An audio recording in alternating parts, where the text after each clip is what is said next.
And so we finally get to the last verse of the book of Jonah in Hebrew. Congratulations if you have stayed with it this far. And if you join the Udemy course that I have, that this goes along with, we, of course, will be doing other videos still, like, for example, numbers. I'll be adding more videos to that course over the next few days and weeks to fill in some gaps, but all the core is there, pretty much what you would learn in 2 semesters of Hebrew. That's what we've done together here, going through Jonah. Now, see if you can pronounce the Hebrew for this last verse of Jonah. Here's what I would say. Va'ani lo akus al Nineveh, ha'ir ha'gedolah. What do you recognize? Well, you'll notice that God has been kind of emphatic with Jonah with the personal pronouns. You don't need the personal pronouns because the grammar of the verb takes care of it. But notice here, he says, but I, could say and I, there's a vav, but a lot of times when a vav is on a non-verb at the beginning of a sentence, it implies a contrastive situation. But might be the translation of it. But I, lo is not, akus will come back to, all is upon Nineveh, ha'ir, the city, ha'gedolah, the great city, ha'ir ha'gedolah, this gedolah is great, it's an adjective, it matches the noun it goes with, city. In gender, they're both feminine, kmatz hey, reveals that this is feminine. Ir is feminine in its heart of hearts, even though it doesn't have a feminine ending, it is genuinely feminine. And so the adjective reveals that it's truly feminine. So this is feminine, it is singular, and it is definite. Here we have hey patak doubling, that's normal. And here, because the ayin says I don't do doubling, we have compensatory lengthening. The great city. Adjectives agree with the nouns they go with in gender, number, and definiteness. Last chance to get that.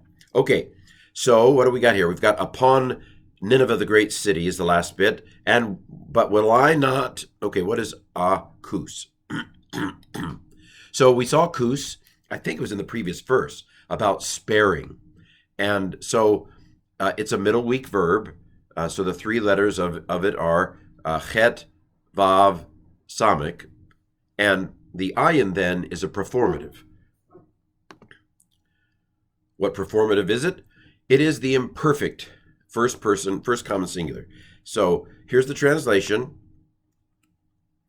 And I, not will I spare upon Nineveh, the great city. Not good English, but that's the kind of very wooden translation of the Hebrew. But will I not spare Nineveh, the great city? God, it's a rhetorical question. Yes, I'm going to do it. Jonah doesn't have a choice. Doesn't matter that you don't like you. It doesn't matter that you don't want me to have forgive them. I'm forgiving them. But will I not spare Nineveh, the great city? So this is what is the parsing of this? It is, so I don't have the parsing under it. It is a imperfect because it has a performative first common singular from kus, and it's call stem, the basic stem, the G stem.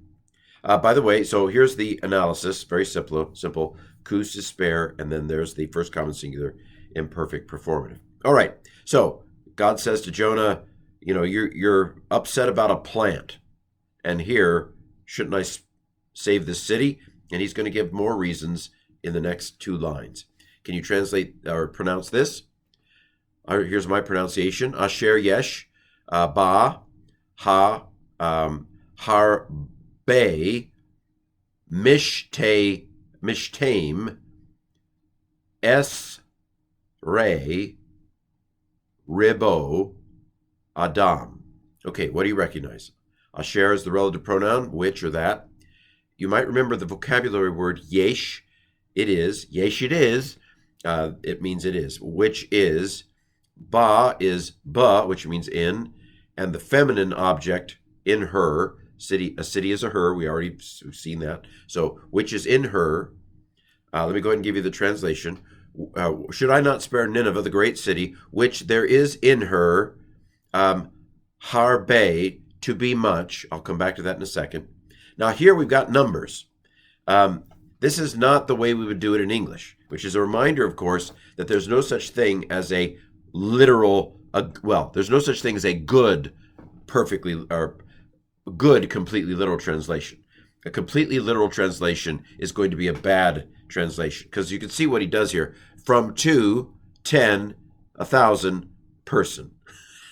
Okay, what is that? Well, let's look at the parts again. This is from. Normally, it would be min, and nun assimilates with no vowel separates, and you would have a doubled shin. But when there's a shava, a vocal schwa, under a doubled letter, sometimes the doubling goes away, and I assume that's what happens here. So from, and then shteim is shtayim, two, the word for two. From two times 10, esrei, ribo, 1,000. So 2 times 10 times 1,000 is 20,000. So there's more than 20,000 of people. 20,000 people, person, Adam. Should I not spare Nineveh, in which there's in her 20,000 people? Man, that's a lot of people. You're upset about a plant, you little petty guy. I'm concerned about 20,000 people. You should feel bad, Jonah. I'm not sure he did, but he should kind of head down like, okay, I'm a really bad person. But anyway, okay, so what is harbe? So this is the rav. We're going to see rav, ra, ra, ri. This is 1,000 here. It means a multitude. A rav is a lot of people. So this is not this is a verb form, to be much. And this is the H. It's the Hiph'il. So this is a Hiph'il, and it's an infinitive absolute. Again, I don't have this form memorized, but and so again, this is not good English, but it's fine Hebrew, which there is in her to be much from 20,000 people. There's a lot of people here. Why would I destroy this if I don't have to? And let's read the final Hebrew line of Jonah. Drum roll, please. Asher lo yada bain yamino lis mo lo uva he ma ra ba. Okay, so here's Asher again, which, relative pronoun, which not knew. Yada means to know. This is the call perfect, third masculine singular. It knew, or he knew. These people, this person, this Adam, we're here with the people on the street of Nineveh. Hey, person. Hey, Adam, which could be a guy or a girl. Hey, person, did not know Bain, between, Yamino, Lis, Mo, Lo. Did not know their right hand from their left. They're like, I don't know, which you said to go right. I don't know which is right. No, what does that mean? It means that they didn't have a clue about the real God. There seems to be, there might be, I'll let you decide. There might be a little bit of hope. I mean, I grew up hearing that God judges us according to the light that we have. I don't know whether that's a Quaker saying or whether it's a Methodist saying. I grew up Wesleyan, but this idea that God evaluates people on the basis of their knowledge, not in terms of their whether they do, but in terms of what they do in relation to what they know.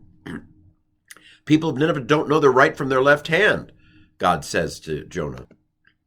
And then I love the final line here.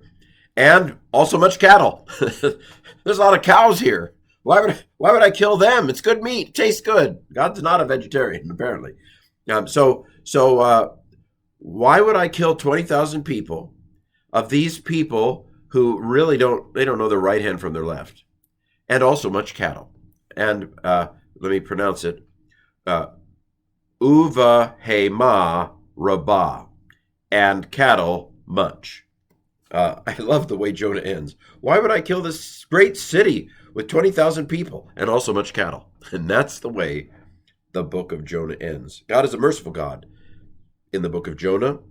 And the key verse of Jonah, I would say, is Jonah 4:2. I knew it, you were gracious and compassionate and slow to anger and full of kesed, and you change your mind about frying people. And I don't like that, Jonah said. God is a gracious and compassionate God. Our God is an awesome God. This has been the book of Jonah in Hebrew.